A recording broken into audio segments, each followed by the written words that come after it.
Amen. Amen. Nous remercions le Seigneur qui nous a amené cette leçon encore. Yes. Il nous a montré comment, à travers la leçon des enfants, le péché, on l'a hérité. Mais gloire à Jésus qui nous a donné une solution. La solution qui est le sang de Jésus. Et à travers ce sang, nous qui étions esclaves, nous sommes devenus libres. Gloire à Jésus. Alléluia.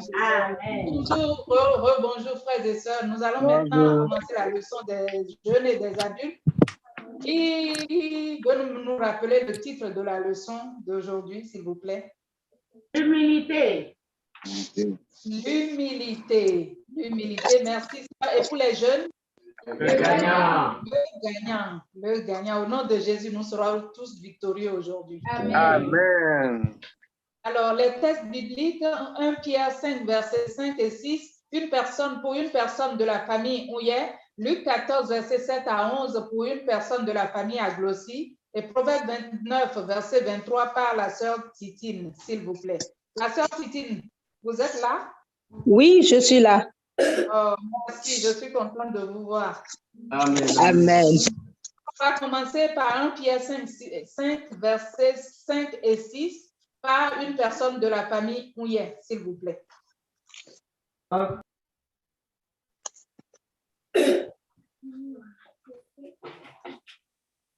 Aux anciens, et tous dans vos rapports mutuels revêtez d'humilité, car Dieu résiste aux orgueilleux, mais il fait grâce aux humbles. 6. Humiliez-vous donc sous la puissante main de Dieu, afin qu'il vous élève au temps convenable. Amen, amen. Une personne de la famille Aglossi, Luc 14, verset 7 à 11. Luc 14, verset 7 à 11. 7. Il adressa ensuite une parabole aux conviés en voyant qu'ils choisissaient les premières places et il leur dit. 8. Lorsque tu seras invité par quelqu'un à des noces, ne te mets pas à la première place de peur qu'il n'y ait parmi les invités une personne plus considérable que toi. 9. Et que celui qui vous a invité, l'un et l'autre, ne vienne te dire « Cède la place à cette personne-là ». Tu aurais alors la honte d'aller occuper la dernière place. 10. Mais lorsque tu seras invité, va te mettre à la dernière place afin que quand celui qui t'a invité viendra, il te dise « Mon ami, monte plus haut ». Alors, cela te fera honneur devant tous ceux qui seront à table avec toi. 11. Car quiconque s'élève sera abaissé et quiconque s'abaisse sera élevé. 12. Amen. Il dit Merci. On s'arrête à 11. Merci, sœur Kézia, sois bénie. La sœur Titine, Proverbe 29, verset 23. Proverbe 29, verset 23. L'orgueil d'un homme l'abaisse, mais celui qui est humble d'esprit obtient la gloire. Amen, amen, amen. Soyez tous bénis. Merci, merci à tous ceux qui nous ont relu ces versets bibliques que le Seigneur lui-même nous envoie aujourd'hui pour nous expliquer, pour nous aider encore à grandir dans la foi. Ce trimestre-ci, nous allons commencer une autre série de leçons qui nous parle de la maturité chrétienne, la maturité spirituelle. Parce que le Seigneur ne veut pas que nous soyons des bébés, il veut que nous grandissions, il veut que nous ayons une certaine maturité. C'est pour ça qu'il nous apprend aujourd'hui comment est-ce que nous pouvons apprendre, comment nous allons marcher avec lui, il nous donne tous les outils pour que nous puissions obtenir toutes les grâces qui existent en Jésus-Christ. Donc aujourd'hui, on nous parle de quelque chose qui veut me rappeler de quoi on nous parle. Quel est le terme moteur de cette leçon? L'humilité. L'humilité. Qu'est-ce que c'est que l'humilité? À votre avis? À votre avis? C'est un sentiment. Qu'est-ce que peut dire? Pardon? Se faire petit, Se invisible. faire- Amen. Merci, sœur. Merci. Quelqu'un a autre chose à ajouter? La sœur vient de dire se faire petit. C'est Se voir faire les autres petit. plus élevés que soi.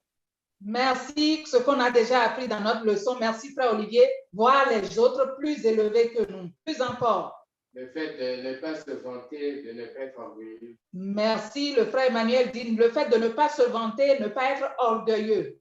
Oui, vous avez tous bien dit. L'humilité. L'humilité, c'est un sentiment de sa propre insuffisance, de savoir que nous-mêmes, on ne s'auto-suffit pas. On n'a pas tout pour soi, on est insuffisant. Et ce sentiment-là, si on l'a vraiment en nous, ça nous pousse à réprimer tout acte d'orgueil en nous. Donc, c'est de ce sentiment-là, Jésus veut nous apprendre comment lui, il voit notre cœur aujourd'hui. Ce sentiment-là, ce n'est pas forcément à l'extérieur, ça va déborder à l'extérieur, mais c'est du cœur qu'il s'agit en premier. Jésus veut nous apprendre comment nous ce cœur-là, l'Esprit de Dieu a besoin de ce cœur-là pour nous bénir. Et c'est pour ça que Dieu a amené cette leçon aujourd'hui, pour nous apprendre encore, pour nous révéler même à travers son esprit, ce qui est dans ma vie, ce qui est dans ta vie, qui ne coïncide pas encore avec la parole, qui empêche tes bénédictions, qui empêche mes bénédictions, pour que la voie soit ouverte, pour que les pluies de bénédictions de Dieu, le ciel s'ouvre en notre faveur. C'est pour ça que le Seigneur a envoyé ça. Sinon, ce n'est pas pour nous reprocher, ce n'est pas pour nous condamner, mais c'est pour nous élever spirituellement. Amen. Que le nom de Jésus soit loué. Amen. Donc, Amen. c'est l'attitude de cœur. C'est l'attitude de cœur, c'est une attitude de cœur que nous avons besoin d'avoir pour obtenir ce que Dieu veut de nous. Quelqu'un veut bien me rappeler le verset de mémoire des adultes, s'il vous plaît? Ce que l'Éternel demande de toi, c'est que tu pratiques la justice, que tu aimes la miséricorde et que tu marches humblement avec ton Dieu. Amen. C'est ça ce que Dieu veut de nous. Ce qu'il veut de nous, c'est que nous marchions humblement avec lui. Humblement, dans notre cœur, que nous marchions humblement avec lui. Cette leçon étant très bien construite à travers les questions, nous allons directement passer aux questions et au fur et à mesure, nous allons découvrir quelles sont les attitudes que nous devons avoir, celles que nous ne devons pas avoir en tant que chrétiens. Le thème de la série de leçons, c'est bien la maturité spirituelle et on nous parle aujourd'hui de l'humilité. La question 1. Comment pouvez-vous expliquer le principe développé dans Jacques 4, 10 et Luc 14, 1, 11? Comment pouvez-vous expliquer le principe développé dans Jacques 4, 10? Qu'est-ce que nous dit Jacques 4, 10, le verset de mémoire des jeunes? Merci. Humilions-nous devant le Seigneur et il nous élèvera. Comment est-ce que nous pouvons expliquer ce principe? Ou bien Luc 14, 11 qui nous dit, car quiconque s'élève sera Abaissé, quiconque s'abaisse sera élevé. Voilà, comment est-ce que nous pouvons expliquer ce principe-là? Que quand nous nous abaissons, Dieu nous élève. Et quand nous nous élevons nous-mêmes, il nous abaisse.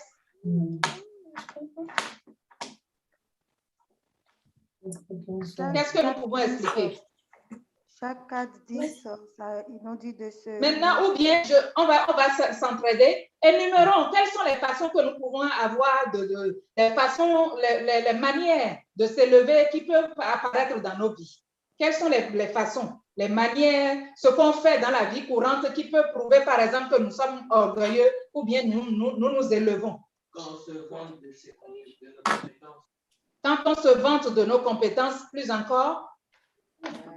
Et notre position dans la société ou dans l'établissement? Oui, notre position, oui. Mais pressons de plus en détail, notre position. Quand on dit notre position, ça veut dire quoi? Par exemple, si nous sommes un chef de bureau ou chef d'entreprise et nous sommes des maires dans la ville, il se peut qu'on pense que nous sommes plus importants que les autres. C'est ça. C'est ça. Merci, frère. Donc, le frère Sondé vient de nous dire, par exemple, on est chef quelque part, on se dit, ah oui, puisque je suis chef, je suis plus important que les autres. Je suis plus important que ceux qui travaillent sous moi, par exemple. À votre avis, comment on peut expliquer? Comment est-ce que vous voyez quand quelqu'un se comporte comme ça? Un chef qui arrive, par exemple, comme l'exemple que le frère Sondé a donné, et qui vous traite comme lui, qui connaît tout, et que vous ne connaissez rien. Par exemple, comment est-ce que vous-même, vous le voyez? Entre les humains d'abord, avant de parler de Dieu. C'est arrogant. On le déteste même, on ne veut pas l'aider. On ne veut même pas l'aider. Quand il passe, tous les employés restent à l'écart. Lui-même, à un moment donné, il se sent malheureux. Il est écarté. Au lieu d'être ensemble avec ses employés, c'est un chef que tout le monde met sur un pied et que personne ne veut l'aborder. Est-ce que c'est, même humainement parlant, est-ce que c'est une bonne chose? À plus forte raison vis-à-vis de Dieu. Dieu a dit, aimons notre prochain comme nous-mêmes. Si nous aimons notre prochain comme nous-mêmes, ce n'est pas un sentiment. Quand Dieu nous a fait grâce de nous faire chef de quiconque que ce soit notre enfant ou quiconque que ce soit, ou bien que la personne même n'ait rien à manger et que c'est nous qui l'employons, honorons les personnes. C'est les valeurs que Dieu nous apprend. Nous, c'est-à-dire, comme un frère l'a dit, c'est-à-dire l'humilité qui sera en nous va même impacter les autres. Ils vont dire, mais attends, celui-là, il est chef et il s'humilie autant. Il est avec nous comme si de rien n'était. L'employé là va se dire, mais attends, qu'est-ce qu'il a en lui? Et c'est là où il va comprendre que c'est Jésus dans ton cœur qui te permet d'avoir ces qualifications-là. Amen. Que Jésus-Christ nous aide. Amen. Cette leçon, c'est pour moi, c'est pour toi, dans notre quotidien, dans notre vie au quotidien. Et plus encore, vis-à-vis de notre Dieu. Il nous a fait à son image. Mais il est Dieu. Il est Dieu. Et lui-même, les sentiments que lui-même, il n'est pas orgueilleux envers nous. Il nous a mis à disposition tout ce qu'il a. Jésus-Christ même a laissé sa gloire. Il est venu de façon comment? Humble, n'est-ce pas? Oui. Jésus s'est humilié, n'est-ce pas? Jusqu'à la mort de la croix. Pour nous élever, nous. C'est ça. Oui. Donc, nous devons avoir les mêmes relations les uns avec les autres. Jésus s'est humilié pour m'élever, pour t'élever. Jésus s'est humilié pour faire de moi l'esclave, fille de la maison. Pour faire de moi l'esclave, l'héritier du grand roi. Yes. Donc, que Jésus-Christ nous aide. Cette parole qui nous dit, quiconque sera abaissé, quiconque s'élève sera abaissé. Quiconque. S'il n'y a pas de je suis, non. Tous, quiconque. Dans le cœur, bien sûr. Du moment où on a déjà, c'est pour ça que l'Esprit Saint nous aide même à prier pour notre cœur là. C'est notre cœur. C'est dans le cœur. Du moment où on a déjà eu un sentiment dans le cœur d'être un peu plus important que, oh Jésus, pardonne-nous. Aujourd'hui, qu'il enlève toute racine d'orgueil de nos vies. Racine d'orgueil, qu'il les enlève complètement pour que nous soyons à l'image de notre Dieu. Amen. La question 2 nous dit, quelles caractéristiques, si elle était exposée, peut amener Dieu à nous résister? Dans Jacques 4, verset 6, qui nous dit, Dieu résiste aux orgueilleux, mais il fait grâce aux humbles. Aux humbles. Donc, on nous parle de la caractéristique de l'orgueil. L'orgueil qui peut amener Dieu à nous résister. Pourquoi Dieu peut nous résister? Le mot là me fait peur, résister. Et pourquoi? Pourquoi Dieu peut nous résister? C'est si nous refusons de nous repentir. Parce qu'il va nous parler, nous dire, nous ne voulons pas changer, alors là, Dieu va nous résister. Et quand Dieu nous résiste, c'est dangereux. Hein? Quand Dieu résiste à un être humain, vous imaginez un Dieu si grand, si puissant, si fort. C'est vraiment, s'il ne te fait pas grâce, on va perdre notre âme. On va perdre notre âme. Donc l'orgueil, encore une fois, l'orgueil, c'est un sentiment lequel que Dieu nous aide à prier dessus, à prier sur notre cœur. Quand il y a un petit grain, que l'Esprit Saint même nous révèle notre position devant Dieu. Pour que nous puissions crier à Dieu pour Jésus-Christ. Cette graine-là ne doit pas apparaître en moi. Jésus-Christ éradique cette graine-là. Parce que Dieu résiste. Dieu déteste. Dieu déteste. C'est un danger que nous courons en ayant l'orgueil dans nous. C'est un danger. On met notre vie en danger si l'orgueil naît en nous. Dans tous les domaines de notre vie, que ce soit dans nos maisons, que ce soit dans nos travails, que ce soit dans l'œuvre de Dieu. Oh Jésus, aie pitié de nous. Fais-nous grâce. Amen. Fais-nous grâce. Amen. L'orgueil, quoi que ce soit. Parce que Dieu n'a pas besoin forcément de nous. Hein. C'est un privilège. C'est-à-dire, il nous a élevés juste, nous qui, il va souffler juste et on apparaît, on disparaît. Il nous a juste honorés. Pour dire, toi aussi, viens parmi les hommes. Viens parmi. Hein? Et puis, nous, maintenant, on va se dire, ah oui, moi aussi, je suis quelqu'un. Jésus, pardonne-moi, pardonne-nous.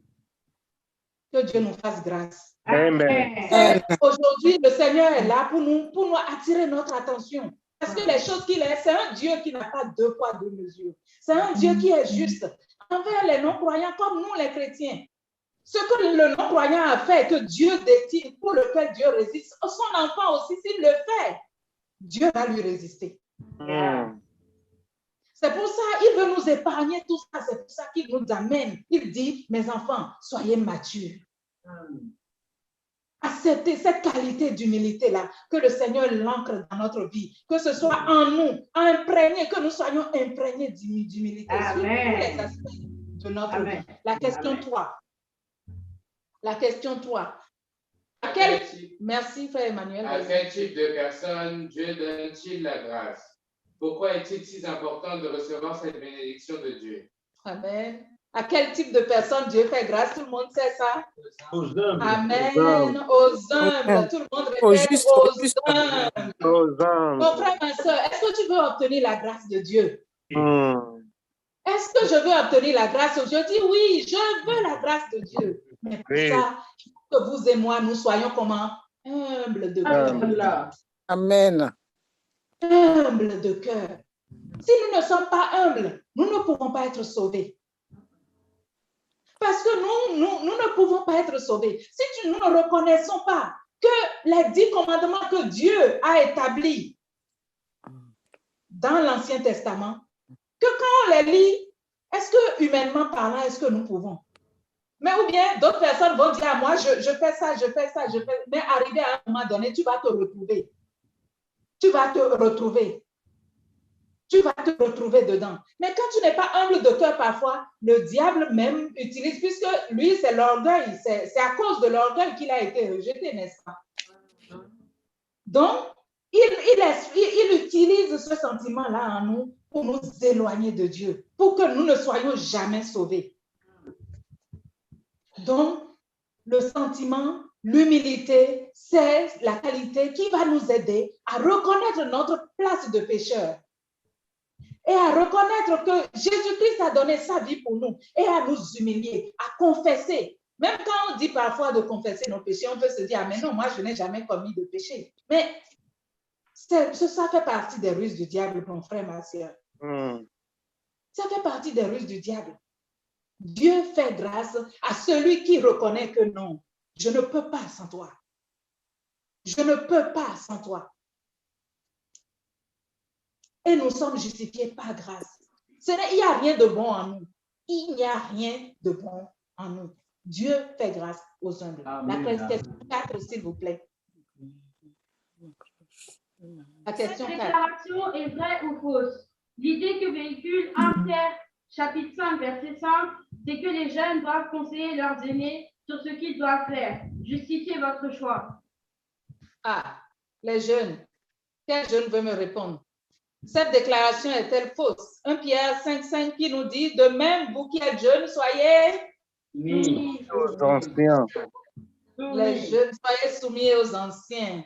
Et tous, dans nos rapports mutuels, revêtez-vous d'humilité, car Dieu résiste aux orgueilleux, mais il fait grâce aux humbles, encore une fois. Alors, cette déclaration est-elle vraie ou fausse? C'est faux. Ah. Comment? Expliquez, s'il vous plaît. Du fait que on peut exposer nos idées aux anciens, mais on doit le faire avec humilité. On ne doit pas le faire avec l'orgueil en croyant qu'on connaît plus. Et c'est là que c'est pas bon. Et on peut aussi dire que c'est les aînés qui ont plus d'expérience que nous, donc c'est eux qui doivent nous donner des conseils. Oui, oui. Merci, frère Enoch. Plus encore, quelqu'un d'autre?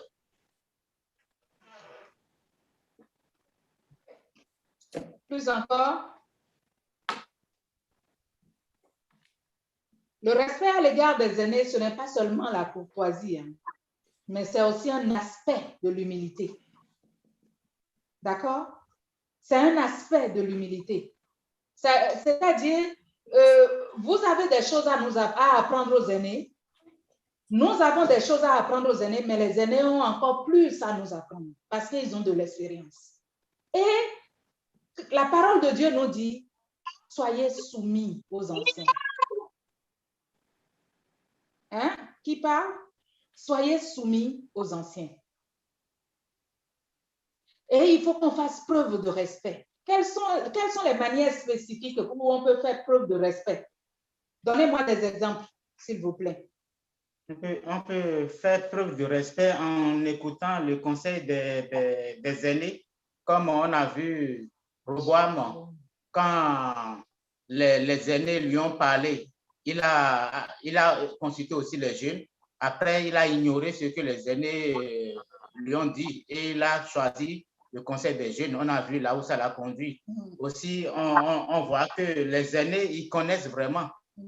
Si nous écoutons le conseil des aînés qui ont plus d'expérience, on ne va pas tomber dans des problèmes après. Et comme le dit un sujet, on dit si la jeunesse savait, donc la jeunesse ne sait pas, c'est la vieillesse qui sait. Et mais si la vieillesse pouvait, mais la vieillesse connaît, mais la vieillesse n'a pas de force. Mais si la vieillesse transmet sa sagesse aux jeunes, les jeunes vont faire des exploits. Amen. Amen. Si nous, en tant que jeunes, nous nous soumettons, comme la parole de Dieu nous dit, l'Esprit de Dieu en eux, s'ils sont vraiment revêtus de l'Esprit de Dieu, ils seront aussi courtois envers nous, ils seront doux envers nous. Il n'y a pas... Ils sont enfin, Dieu nous demande à tous dans nos rapports mutuels de nous revêtir d'humilité. Quelqu'un qui est humble, qu'il soit aîné ou qu'il soit aîné ou pas, il va traiter un jeune de façon correcte sans lui manquer de respect. Vous êtes d'accord avec moi? Oui. Oui, oui. Donc, Dieu ne nous demande pas de ne pas donner son avis. Dieu demande de donner son avis, mais avec respect. D'accord? Jésus-Christ va nous aider. Jésus seul peut nous aider à travers son esprit. La question suivante, s'il vous plaît. 5. Selon notre texte, qu'est-ce que Pierre nous dit de faire d'autre? Comment peut-on le faire?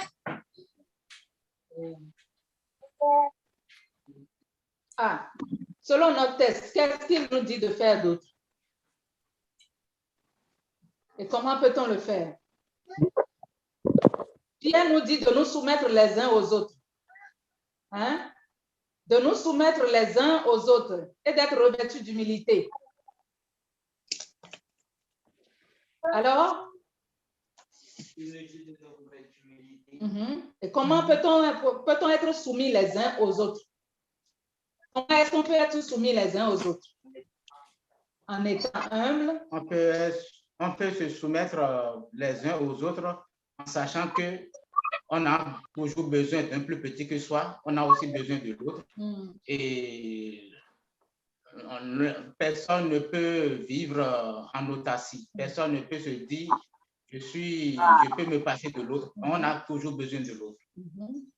Et il faut alors mettre les autres au-dessus de nous. Pour y arriver, effectivement. Amen. Merci. Merci. Quelqu'un d'autre a autre point? Comment est-ce qu'on peut être soumis des exemples les uns aux autres?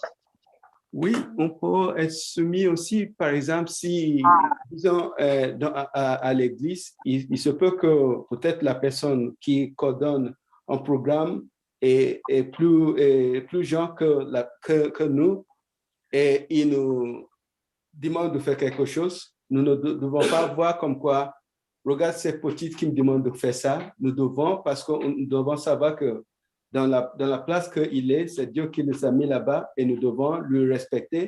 Et le respect doit être réciproque parmi les enfants de Dieu. Merci, frère. Merci. Que ce soit dans nos maisons, que ce soit dans notre travail, que ce soit dans l'œuvre de Dieu, nous devons être soumis les uns aux autres. Les uns aux autres. Que comme le frère Sondé vient de le dire, si c'est un petit que Dieu a mis devant nous, le petit, c'est Dieu qui l'a mis. Qu'il soit plus petit ou il est petit, mais son âme n'est pas petite. Hein. C'est ce que moi je dis. C'est pour ça les enfants, là, quand je les regarde, je les respecte. Parce que leur âme, c'est la même âme que nous avons. La même âme. Son âme n'est pas petite. Donc, si Dieu l'a mis là, il sait pourquoi. Que Dieu nous aide. Que Dieu nous aide. Que cette parole-là soit ancrée en nous. Que ce soit un enfant que Dieu met devant nous, que nous puissions se respecter. Que le petit respecte le grand, que le grand respecte aussi le plus petit. Ça va nous... ce sera vraiment la joie. C'est là où on va retrouver la vraie communion. Oui. La vraie communion. Oui. La question suivante, s'il vous plaît. Question 6. Le passage de l'Écriture dans Luc 14, versets 7 à 11 est appelé une parabole et était certainement une bonne instruction pour ceux qui étaient présents. Que pensez-vous que cela pourrait nous apprendre aujourd'hui? Ah, ce passage-là, c'était quoi? Lorsque tu seras invité par quelqu'un à des noces, ne te mets pas à la première place de peur qu'il n'y ait parmi les invités une personne plus considérable que toi. Ce passage-là, qu'est-ce que ça nous apprend aujourd'hui? Ce passage nous apprend que pour qu'on ne nous humilie pas, autant nous-mêmes nous humilier. Et après, on peut nous élever. Amen. Amen. Dieu veut vraiment que nous soyons matures. Hein. Dieu nous veut. Parce qu'il ne veut pas la honte pour nous. Il ne veut même pas qu'on arrive quelque part et qu'on se comporte mal pour que quelqu'un nous humilie. Lui qui est notre Père, là, il va avoir mal pour nous. Et du coup, il nous avertit. Il nous avertit de savoir être humble, d'avoir des attitudes d'un enfant de Dieu. Jésus, même quand il était dans ce monde, il nous a montré plusieurs exemples. Et dites-moi, qu'est-ce que cela pourrait nous apprendre aujourd'hui dans notre vie? Dans notre vie, encore, je veux encore, s'il vous plaît. S'il vous plaît. Aujourd'hui, par exemple, nous pouvons faire des choix, nous pouvons avoir des choix. On a vu, par exemple, le cas d'Abraham et Lot. Nous devons vraiment faire attention aux aînés. Nous devons savoir que vraiment, on doit vraiment laisser notre place. Nous devons voir les gens plus grands que nous, même si c'est un peu petit. Il nous dit de considérer même les enfants, les petits-enfants, même d'essayer de les imiter dans certains de leurs comportements qui sont corrects.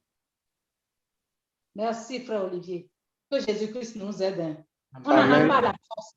Mais comme nous savons que nous ne sommes pas suffisants, comme nous savons que sans lui, nous ne pouvons rien, nous lui demandons la grâce aujourd'hui de nous inculquer cet enseignement lui-même dans notre esprit, qu'il change notre esprit et qu'il nous donne la capacité d'être totalement humble devant lui et devant les hommes pour que la faveur de Dieu soit sur notre vie, pour que la grâce de Dieu soit sur notre vie, pour que les écluses des cieux s'ouvrent et que les bénédictions soient à nous. Amen. La question suivante. 7. 7. Le péché d'orgueil est le premier dans la liste des péchés que Dieu considère comme des abominables. Proverbe 6, versets 16 et 17. On croit que Satan a été chassé du ciel à cause de l'orgueil. Il voulait être égal à Dieu. Ésaïe 14, 12 à 15. Il n'est pas étonnant que ces enfants aient tendance à afficher la nature. Proverbe 29, 23. Dit que l'orgueil de l'homme le rabaissera. Expliquez. Merci, sœur Kézia. On va expliquer Proverbe 6, verset 17. Proverbe 6, verset 16 à 17, s'il vous plaît. Il y a Verset 6. 16. Merci, vas-y. Verset 16. Il y a 6 choses que l'Éternel, que est l'Éternel, et même 7 choses qu'il a en horreur. 17. Les yeux hautains, la langue menteuse, les mains qui répandent le sang innocent. 18. Le cœur qui médite des projets iniques, les pieds qui se hâtent de courir au mal. 19. Le faux témoin. Non, c'est 16 et 17. Les yeux hautains. On se voit plus important. Et comme on nous dit, on croit que Satan a été chassé du ciel à cause de l'orgueil. C'est les choses que Dieu est. Le péché d'orgueil, c'est le premier sur la liste des choses que Dieu est. Et comme on a déjà vu dans les autres questions, c'est ce sentiment-là nous amène, on dit Dieu résiste, Dieu abaisse l'orgueilleux. Dieu n'est pas attentif au cri de l'orgueilleux. On va dire Dieu n'est pas dans sa vie. Là où il y a l'orgueil, Dieu n'est pas là. Ésaïe 14, verset 12 à 15, s'il vous plaît. 12. Te voilà tombé du ciel, astre brillant, fils de l'aurore. Tu es abattu à terre, toi le vainqueur des nations. 13. Tu dis dans ton cœur, je monterai au ciel, j'élèverai mon trône au-dessus des étoiles de Dieu. Je m'asserai sur la montagne de l'assemblée à l'extrémité du septentrion. 14. Je monterai sur le sommet des nues, je serai semblable au Très-Haut. Amen. Là, Merci, Frère Francis. Donc là, on nous parle de qui, s'il vous plaît? De Satan. Merci, frère. Merci, frère. De Satan. Il a été projeté, on l'a éjecté du ciel à cause de l'orgueil. Parce que Dieu n'est pas, encore une fois, vous voyez maintenant, nous, on peut constater que Dieu ne reste pas là où il y a l'orgueil. Dieu ne reste pas là. Oh Jésus, enlève ce sentiment de notre cœur. Amen. Ce qui est orgueil de nos cœurs. Pour que nous soyons agréables. Parce que nous, on fait de notre cœur la demeure de qui? De Dieu. De Dieu. Oh, nous venons de voir que là où il y a l'orgueil, là où il y a le sentiment d'orgueil, que Dieu ne reste pas là. Et comme il ne peut pas descendre du ciel, le diable, il l'a projeté vers la terre ici. Et voilà, nos problèmes ont commencé depuis. Mais gloire à Jésus qui est venu pour nous libérer. Amen. Gloire à Jésus. La question suivante, s'il vous plaît. Paraphraser Proverbe 16, verset 18. Merci. Comment on peut paraphraser? On lit ensemble. L'arrogance précède la ruine et l'orgueil précède la chute. L'arrogance, c'est quoi l'arrogance? C'est considérer le moi, le je. Pardon? C'est considérer le moi, tout pour moi, et le je également. C'est mal parler aux gens. Merci, sœur Kézia. Être arrogant, c'est manifester envers les autres un orgueil avec mépris. Avec mépris. C'est manifester envers les autres un orgueil méprisant. Et Jésus ne veut pas ce sentiment pour nous. Même dans nos propos, dans nos paroles, même si la personne n'a rien et que c'est nous qui donnons à manger, que Jésus-Christ nous aide à nous revêtir d'humilité comme notre Père Céleste. Qui nous aide. Hein? Amen. C'est nous tous qui nous aide. Qui nous aide et que le Seigneur qui sonde les reins, qui sonde les cœurs, ôte tout débris d'arrogance qui peut exister dans notre vie, même ceux que nous-mêmes nous ignorons dans notre vie, qu'il les enlève. Parce que parfois, C'est peut-être dans ma vie, mais je ne m'en rends pas compte. Mais si nous sommes sincères devant Dieu, et si nous lui disons de notre cœur, il nous les ôtera et il nous rendra, il va nous élever à la maturité spirituelle dont il a besoin pour nous utiliser pour la gloire de son nom. La question 8, s'il vous plaît. Ah, pardon, la question 9, s'il vous plaît. Pourquoi est-il nécessaire d'avoir l'humilité pour gagner la faveur de Dieu? Pourquoi est-il nécessaire d'avoir l'humilité pour avoir la faveur de Dieu? Tout simplement parce que si on n'a pas l'humilité, Dieu ne répondra pas à nos prières, Dieu ne sera pas avec nous. On ne peut pas avoir la repentance. On ne peut pas se repentir. S'il n'y a pas l'humilité, il n'y a pas la repentance aussi. Merci, frère. S'il n'y a pas l'humilité, il n'y a pas la repentance. Si nous voulons avoir la faveur de Dieu, nous devons être humbles. On nous a donné un exemple, l'exemple du publicain et du pharisien. Comment le publicain s'est comporté et comment le pharisien s'est comporté? Qui peut me rappeler cette histoire rapidement, s'il vous plaît? On a vu que le... Merci, sœur. Allez-y, sœur Véronique. Le publicain s'est dit en lui-même. Le publicain, il s'est levé, dit moi, il a commencé à louer ce qu'il a fait. Il a commencé à louer ses bienfaits qu'il a fait. Il a commencé à mériter tout ce qu'il a fait de bon. Mais il a vu que le publicain, il s'est complètement humilié. Il dit, Seigneur, pitié de ma petite le pécheur. Il est rentré avec la joie. Amen, amen. Nous aussi, aujourd'hui, nous voulons rentrer avec la joie, n'est-ce pas? Amen. Donc, nous devons ressembler à ce publicain. Il a dit, oh Dieu, aie pitié de moi. Il ne s'est pas vanté de quoi que ce soit. Il n'a pas dit, ah, moi, je fais ça. Moi, c'est moi qui ai travaillé pour toi là-bas. Tu as vu combien d'âmes j'ai racheté pour... Non. C'est moi qui ai, c'est moi. Non. Il n'a pas dit ça. Il a dit, oh Dieu, aie pitié de moi. Et c'est cette attitude-là que nous devons avoir pour gagner la vie éternelle, pour avoir le salut, pour avoir la faveur de Dieu. L'humilité, sans l'humilité, nous ne pouvons pas être sauvés. Quand nous voulons être sauvés, ce n'est pas notre salut d'hier, notre salut d'aujourd'hui. Dieu nous veut humbles au quotidien, au quotidien, au quotidien. Parce que le salut est impossible sans la repentance. Or, la repentance, c'est un acte d'humilité. N'est-ce pas? Parce que la repentance doit être accompagnée de la contrition de cœur. Nous devons être désolés pour nos péchés. Mais si tu n'es pas humble, comment tu pourrais être désolé d'avoir commis tel ou tel autre acte? Que Jésus-Christ nous aide à cultiver ce sentiment-là qui est l'humilité. Ce sentiment-là qui est un atout incomparable pour avoir une vie spirituelle et sociale accomplie. Que le Seigneur nous aide à travers son esprit, qu'il nous illumine, afin que l'enseignement que nous avons reçu aujourd'hui résonne dans nos cœurs et qu'il nous aide à savoir quelle est notre position devant lui aujourd'hui. Parce que si nous reconnaissons notre position devant lui, nous allons alors aller prier comme le publicain, pour obtenir la miséricorde, pour obtenir la grâce, pour obtenir la faveur, pour obtenir la bénédiction, pour obtenir toutes sortes de grâces excellentes et de tout don parfait qui descendent d'en haut du Père des Lumières. Ainsi prend fin notre leçon d'aujourd'hui. Soyez tous bénis au nom de Jésus. Amen. Amen.